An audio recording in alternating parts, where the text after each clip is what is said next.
চাপান চাপান চাপান চাপান। এই জায়গাতে আগে হচ্ছে একটা মানে মানুষ তো দূরের কথা, কুকুর ঢুকতে ভয় পাইতো। এই জায়গাতে কুকুর আসতে পারতো না। আর সেখানে আপনি দেখেন ব্যাটারি চালিত রিক্সা কোন জায়গাটায় ঢুকেছে। আপনি কোথায় ঢুকেছেন চিন্তা করেছেন একবার?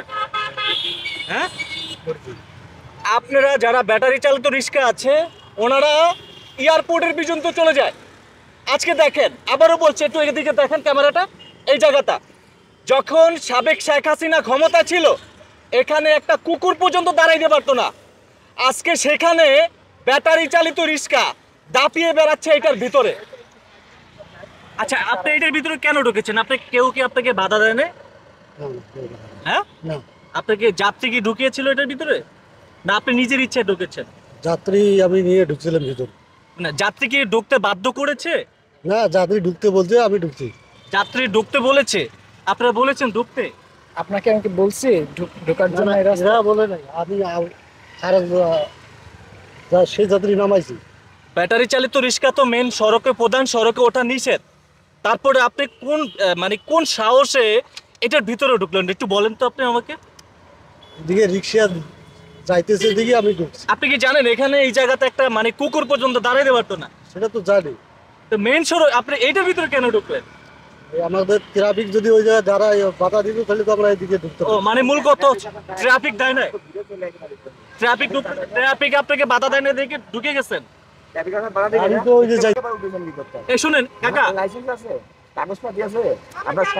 যখন কাগজপাতি সরকারের বাইরে করে দিবে তখন তো অবশ্যই কাগজপাতি হবে। অবৈধ, আপনি সেইটারে আবার বৈধ শুনেন কোথায় পাবেন? শুনেন ভাই, আপনি এটা তো অবৈধ গাড়ি, এটা তো গাড়ি অবৈধ, গাড়ি তো অবৈধ। হ্যাঁ, এখন তো রাস্তায় চলতেছে। আশ্চর্য ব্যাপার, রাস্তায় চলতেছে না, উঠবো না। আপনি যদি না উঠতেন ও আসতো না এই রাস্তায়। শুনেন, আমি আপনাকে একটা কথা বলি, এই রাস্তাটা খুব বিজি রাস্তা। এখন আপনার জীবনে রিস্ক, যাত্রীর জীবনে রিস্ক। ভাইয়া ভাই একটু একটু ভাই, আমি আপনার সাথে একটু কথা বলছি। এই ব্যাটারি চালিত রিক্সা তো এমনি ঝুঁকিপূর্ণ, ওনারও জীবনের একটা ঝুঁকি, আপনার জীবনের একটা ঝুঁকি। কারণ একটা, আপনি নিজে জানেন এই রাস্তাটা অলওয়েজ বিজি থাকে। ভাইয়া, প্রথম কথা হচ্ছে ব্যাটারি চালিত রিক্সা এমনিতেই অবৈধ। অবৈধ? এইটা মেইন রোড হোক ভিতরে হোক যে কোনো জায়গায় চলার জন্য অবৈধ, অবৈধ যেহেতু এটার কোনো লাইসেন্স নাই। কিন্তু একটা সাময়িক পরিস্থিতির জন্য তারা কিন্তু মোটামুটি একটা সিন্ডিকেট করে এটার কিছুটা হইলেও বৈধতা দিয়ে ফেলছে। এখন মানবিকতার খাতিরে আমি আপনাকে যে প্রশ্নটা করেছি যে আপনার রিস্ক, তো রিস্ক কিনা? অবশ্যই রিস্ক। গণভবনের ভিতরে ঢুকেছেন? আমি আর কি বলবো, উনি নিজেই স্বীকার করেছে রিক্সা নিয়ে গণভবনের ভিতরে প্রবেশ করেছে। আসসালামু আলাইকুম। ওয়ালাইকুম সালাম ভাই।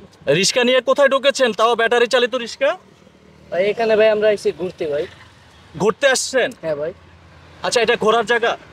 না ভাই, এখানে হ্যাঁ সবাই আইছে তাই আমরা আইছি। সবাই আসছে, আপনিও আসছেন? হ্যাঁ ভাই। আসেন, সবাই তো ঘুরতে আসে।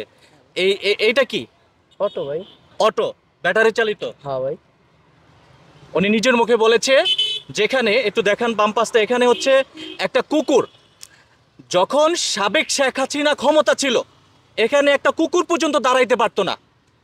আর সেই জায়গাতে দেখেন অটো ব্যাটারি চালিত রিক্সা নিয়ে প্রবেশ করেছে এই জায়গাতে। মানে চিন্তাটা করেন। আমি দেশবাসীর কাছে একটি আহ্বান করছি, এই দেশটি আসলে মানে কোন দিকে চলে যাচ্ছে আমি ঠিক আসলে বুঝতে পারছি না। মানে যে যেভাবে পারছে সড়কে ব্যবহার করছে, আমি যেভাবে পাচ্ছি সেভাবে উল্টা পুল্টা যাচ্ছি। আজকে দেখেন ব্যাটারি চালিত রিক্সা কোথায় প্রবেশ করেছে, গণভবনের ভিতরে প্রবেশ করেছে। আসলে এটা কিন্তু কেউ দেখার কেউ নাই। আচ্ছা, আপনি যখন ঢুকলেন কেউ বলে না কিছু? না ভাই, কেউ কিছু বলে নাই। প্রধান সড়কে ব্যাটারি চালিত রিক্সা এমনিই বন্ধ, আপনি আবার ভিতরে ঢুকছেন। মানে এটা কি মনে করছেন, পুতুল খেলা? না ভাই, হ্যাঁ, প্রথম খেলা মনে করি। আপনারা ভিতরে ঢুকছেন, আবার কেউ সুযোগ পাইলে এয়ারপোর্টের ভিতর রিক্সা নিয়ে ঢুকে যায়। মানিটা কি বলেন আমাকে? কি করে বলবো, আমরা এয়ারপোর্টের ভিতরে কিন্তু ঢুকেছে। আপনারা দেখছেন কিনা আমি জানি না, সামাজিক যোগাযোগ মাধ্যমে ভাইরাল হয়েছে। তো এই ভিতরে